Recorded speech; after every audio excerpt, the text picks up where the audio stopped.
સમાચાર વિસ્તારથી। સુરતના ડિંડોલી વિસ્તારમાં ગંભીર ઘટના સર્જાઈ હતી, જેમાં નિર્માણાધીન પ્રોજેક્ટની દિવાલ ધારાશાયી થઈ હતી।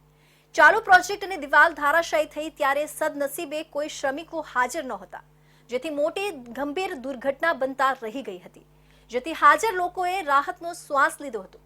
જો કે કોઈ શ્રમિક ધારાશાયી થયેલી દિવાલના કાટમાળ નીચે ન દટાયું હોવાનું પણ સામે આવ્યું છે।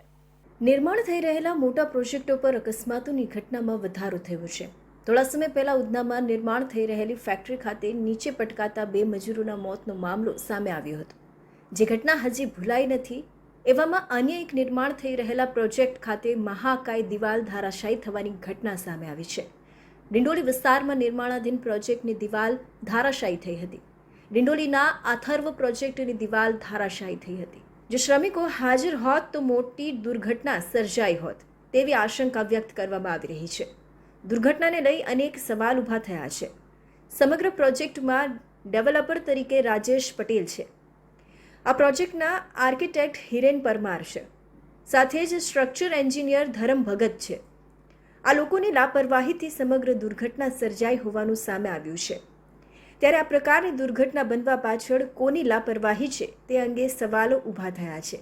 જો કે સમગ્ર મામલે જવાબદાર બિલ્ડર તમામ દોષનો ટોપલો બાજુમાં આવેલા બિલ્ડિંગ પર ઢોળી રહ્યા છે અને પોતે કરી રહેલા કામની ગુણવત્તા ખૂબ સારી હોવાની વાત કરી પોતાની સાઇટ પર કોઈ લાપરવાહી થઈ હોવાની નકારી રહ્યા છે।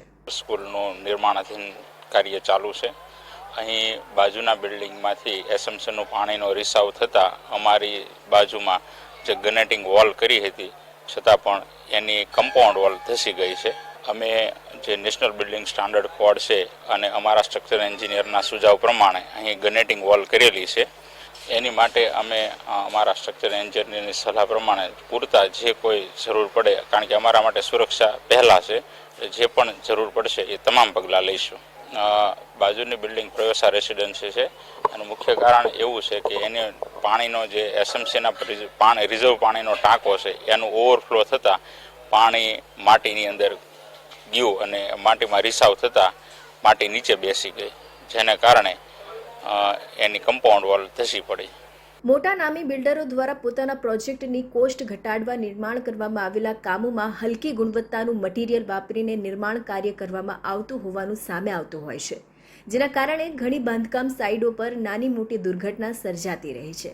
ત્યારે પાલિકાના સ્ટ્રક્ચર એન્જિનિયરો અને બાંધકામ સાઇટના આર્કિટેક્ટ એન્જિનિયર દ્વારા આ બાબતે ગંભીરતા રાખી કામગીરી કરાવવી જોઈએ એવું લાગી રહ્યું છે।